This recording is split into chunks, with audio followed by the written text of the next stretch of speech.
백성들이 바라고 기다림으로 모든 사람들이 요한을 혹 그리스도신가 심중에 생각하니 요한이 모든 사람에게 대답하여 이르되 나는 물로 너희에게 세례를 베풀거니와 나보다 능력이 많으시니가 오시나니 나는 그의 신발끈을 풀기도 감당하지 못하겠노라. 그는 성령과 불로 너희에게 세례를 베푸실 것이요 손에 키를 들고 자기의 타작마당을 정하게 하사 알곡은 모아 곶간에 들이고 쭉정이는 꺼지지 않는 불에 태우시리라. 또 그 밖에 여러 가지로 권하여 백성에게 좋은 소식을 전하였으나 분봉왕 헤롯은 그의 동생의 아내 헤로디아의 일과 또 자기가 행한 모든 악한 일로 말미암아 요한에게 책망을 받고 그 위에 한 가지 악을 더하여 요한을 옥에 가두니라. 백성이 다 세례를 받을새 예수도 세례를 받으시고 기도하실 때 하늘이 열리며 성령이 비둘기 같은 형체로 그 위에 강림하시더니 하늘로부터 소리가 나기를 너는 내 사랑하는 아들이라. 내가 너를 기뻐하노라. 예수께서 가르치심을 시작하실 때에 30세쯤 되시니라. 사람들이 아는 대로는 요셉의 아들이니 요셉의 위는 헬리요 그 위는 맏다시요 그 위는 레이요 그 위는 멜기요 그 위는 얀나요 그 위는 요셉이요 그 위는 마따디아요 그 위는 아모스요 그 위는 나훔이요 그 위는 에슬리요 그 위는 낫게요 그 위는 마시요 그 위는 마따디아요 그 위는 서머인이요 그 위는 요색이요 그 위는 요다요 그 위는 요아난이요 그 위는 네사요 그 위는 스룹바벨이요 그 위는 스알디엘이요 그 위는 네리요 그 위는 멜기요 그 위는 아띠요 그 위는 고삼이요 그 위는 엘마담이요 그 위는 에루요 그 위는 예수요 그 위는 엘리에서요 그 위는 요림이요 그 위는 맏다시요 그 위는 레이요 그 위는 시므온이요 그 위는 유다요 그 위는 요셉이요 그 위는 요남이요 그 위는 엘리야킴이요 그 위는 멜레아요 그 위는 멘나요 그 위는 마따다요 그 위는 나단이요 그 위는 다윗이요 그 위는 이세요 그 위는 오벳이요 그 위는 보아스요 그 위는 살몬이요 그 위는 나손이요 그 위는 아미나답이요 그 위는 아니요 그 위는 헤스론이요 그 위는 베레스요 그 위는 유다요 그 위는 야곱이요 그 위는 이삭이요 그 위는 아브라함이요 그 위는 데라요 그 위는 나홀이요 그 위는 스룩이요 그 위는 루우요 그 위는 벨렉이요 그 위는 헤보요 그 위는 살라요 그 위는 가이난이요 그 위는 아박사시요 그 위는 셈이요 그 위는 노아요 그 위는 레멕이요 그 위는 무드셀라요 그 위는 에녹이요 그 위는 야렛이요 그 위는 마할랄렐이요 그 위는 가이난이요 그 위는 에노스요 그 위는 셋이요 그 위는 아담이요 그 위는 하나님이시니라. 교만은 모든 죄의 뿌리입니다.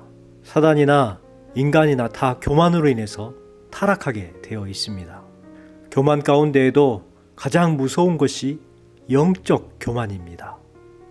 민수기 12장에 보면 아론과 미리암의 영적 교만에 대해서 다루고 있습니다. 미리암이 영적 교만으로 인해서 모세를 비방합니다. 결국 미리암은 문둥병에 걸리고 말았습니다.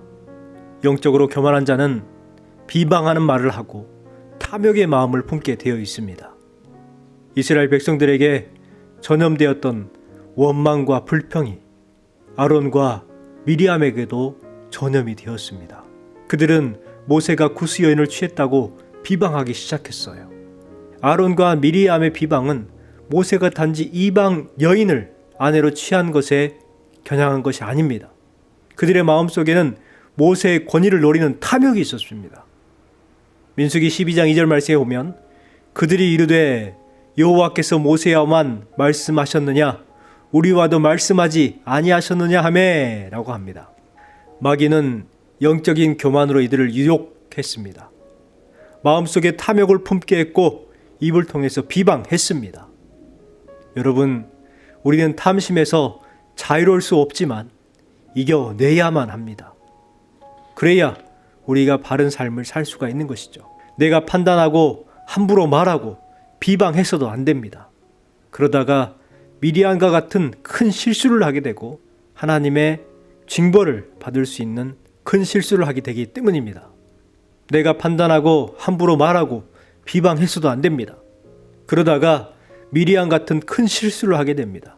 하나님으로부터 심판을 받는 것이죠. 그렇기 때문에 판단은 하나님께 맡겨야 합니다. 이러한 바른 생각과 바른 판단은 하나님께 속한 성도들의 특징이 되어야 합니다. 여러분, 하나님께 속한 사람들은 어떤 사람들일까요? 먼저는 영적으로 겸손한 사람들입니다. 당시 세례 요한을 보았던 이스라엘 사람들은 그동안 듣지 못하고 보지 못했던 하나님의 음성을 세례 요한을 통해서 듣게 되었습니다. 백성들이 메시아를 고대하며 기다리고 있던 상황이라 세례 요한의 등장은 큰 파장을 일으켰습니다. 사람들 마음속에 혹시 저 사람이 메시아가 아닌가 하는 생각을 합니다. 15절 말씀입니다. 백성들이 바라고 기다림으로 모든 사람들이 요한을 혹 그리스도신가 심중에 생각하니, 세례 요한을 볼 때에 그가 전하는 메시지와 그의 모습을 봤을 때 특별함을 느꼈던 거예요. 그래서 혹시나 그가 그리스도신가 생각을 합니다. 한두 사람이 그렇게 생각한 것이 아니라 그 자리에 있었던 모든 사람들이 그렇게 생각했다고 합니다. 왜 사람들은 세례 요한에게서 그리스도를 느끼게 되었을까요? 먼저는 요한은 예수님을 닮은 사람이었기 때문입니다. 또한 두 번째, 세상의 언어가 아니라 하늘의 언어를 사용했기 때문입니다. 그리고 세 번째는 믿음의 거룩한 행동이 있었기 때문입니다. 그렇기 때문에 세례 요한을 통해서 예수 그리스도의 모습을 발견한 것이죠. 바로 세례 요한은 세상 사람들과 달랐다는 것입니다. 왠지 모르게 다가설 때에 두려움이 있었고 그의 입에서 나오는 말을 들으면 그동안 들어보지 못한 신성한 언어들이었습니다. 그의 행동과 모습 또한 세상 사람들과 달랐습니다. 여러분, 우리가 이 모습을 본받아야 될 부분입니다. 성도는 세상 사람들과 구별된 사람들입니다. 우리는 구별하여 부름을 받은 사람들, 에클레이시아, 교회들입니다. 그러기에 세례 요한처럼 세상 사람들로부터 구별되는 그러한 삶을 살아야 합니다. 사람들이 요한에 대해서 그리스도신가 궁금해합니다. 그리고 서로 웅성거리며 메시아라고 착각을 합니다. 그것을 알아차린 세례 요한은 무리들의 생각을 과감없이 깨버립니다. 자신이 메시아가 아님을 분명하게 밝히고 있어요. 16절 말씀입니다. 요한이 모든 사람에게 대답하여 이르되 나는 물로 너희에게 세례를 베풀거니와 나보다 능력이 많으신 이가 오시나니 나는 그의 신발끈을 풀기도 감당하지 못하겠노라. 이는 성령과 불로 너희에게 세례를 베푸실 것이요 라고 말합니다. 분명 나는 그의 신발끈을 풀기도 감당하지 못하겠노라 라고 합니다. 자신은 그분과 비교 대상이 아니라는 거예요. 자신이 어떤 존재인지 그리고 자신의 역할이 어디까지인지 분명하게 인식하고 있습니다. 그래서 무리들에게 거리낌 없이 나는 그런 사람 아니다 라고 선포를 하고 있는 것입니다. 그렇습니다. 우리는 하나님 그리고 성령님보다 내가 앞서질 않길 소망합니다. 철저하게 내 자신이 주님께로만 집중된 삶을 살아야 합니다.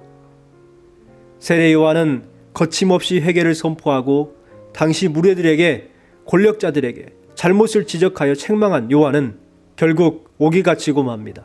그래서 그곳에서 순교의 자리까지 나가게 되었습니다. 사람들은 사람들에게 주목을 받게 되면, 인정받고 칭찬받게 되면 자신이 무엇이라도 된 것처럼 우쭐대는 마음이 생기기도 합니다. TV에 자주 나오는 목사님이 그러는 모습을 본 적이 있습니다. TV에 자주 나오는 목사님이 부흥집회에 오셔서 그런 말을 하시는 모습을 보았습니다. 연예인 처음 보냐고. 장난말이 아니고 농담도 아니었습니다. 진심이었습니다. 자신이 누구인지 모르는 것이죠. TV에 몇 번 나오더니 자신이 연예인인 줄 착각을 합니다. TV에 100번, 1000번 나와도 그는 목사님입니다. 장성의 한마음 공동체를 설립하여 운영 중이었던 목사님이 있었습니다. 그 일을 하시다가 사업이 되었고 목사님은 목사님의 직을 내려놓았습니다. 이제는 목사가 아니 우리는 거룩한 성도의 정체성을 지켜야 합니다. 내가 앉고 서야 할 자리를 망각해서는 안 됩니다. 영적인 겸손한 삶을 통해 하나님께 속한 사람다운 삶을 살아가야 합니다. 두 번째로 온전한 순종의 삶을 살아가야 합니다. 예수님은 세례를 받으셨어요. 죄가 없으심에도 불구하고 세례를 받으셨습니다. 요한은 세례를 받으러 오신 예수님의 행동을 말렸어요. 그러나 예수님은 단호했습니다. 이렇게 해야 하나님께서 원하시는 모든 일을 이룰 수 있다라고 말씀하십니다. 그리고 세례를 받으셨습니다. 예수님의 세례는 결국에는 하나님의 뜻에 대한 순종의 증거였습니다. 하늘 보좌를 버리시고 이 땅에 오셔서 온갖 고통을 겪으셔야 했던 것도, 그리고 전국에는 십자가에서 죽임을 당해야 했던 것도 하나님의 뜻에 대한 온전한 순종이었습니다. 예수님이 세례를 받으실 때에 하나님은 예수님이 어떠한 분이신지에 대해서 분명하게 선언을 하셨습니다. 22절 말씀입니다. 너는 내 사랑하는 아들이다. 내가 너를 기뻐하노라 라고 말씀하시는 하나님의 격려의 음성을 듣게 된 것입니다. 하나님의 기적은 멀리에 있지 않습니다. 어디에 있느냐? 순종하는 삶 가운데에 있습니다. 순종하는 자리에 하나님의 기적과 이적이 임하는 것입니다. 온전한 순종의 삶을 통해서 하나님께 속한 사람다운 삶을 우리는 살아가야 합니다. 마지막으로 세 번째는 소망의 삶을 살아가야 합니다. 23절부터 38절까지 말씀을 보면 예수님께서 활동을 시작한 때 나이가 30세쯤 되었더라 라고 기록합니다. 그리고 이후부터는 예수님의 족보에 대해서 적습니다. 예수님에서부터 시작해서 위로 올라가면서 이름이 나열되어 있습니다. 사람들이 아는 대로 예수님은 요셉의 아들로 알려져 있지만 궁극적으로는 하나님의 아들이시다는 것을 족보를 통해서 이야기를 합니다. 그래서 38절 말씀에 보면 그 위는 에노스요, 그 위는 셋이요, 그 위는 아담이요, 그 위는 하나님이시니라 라고 족보를 마감을 하고 있는 것입니다. 마태복음과 누가복음 족보에는 조금의 차이점이 있습니다. 마태는 아브라함부터 시작해서 하향식으로 나열되어 있고 누가복음은 상향식으로 아담을 걸쳐서 하나님까지 거슬러 올라갑니다.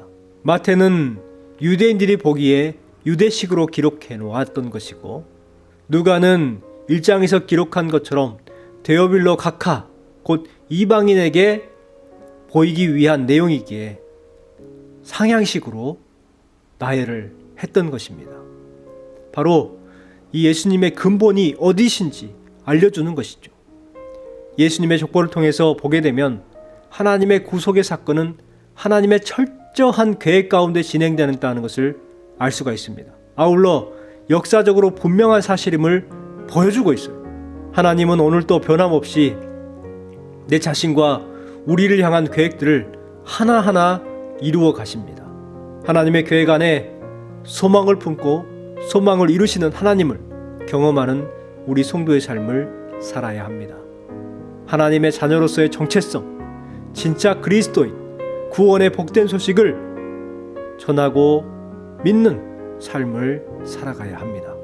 오늘 또 우리 모두의 사명이 무엇인지를 깨닫고 온전한 순종의 삶, 그 삶을 통해서 하나님께 속한 사람이라는 사실을 분명하게 드러내는 삶을 살아가시기를 주님의 이름으로 축원합니다.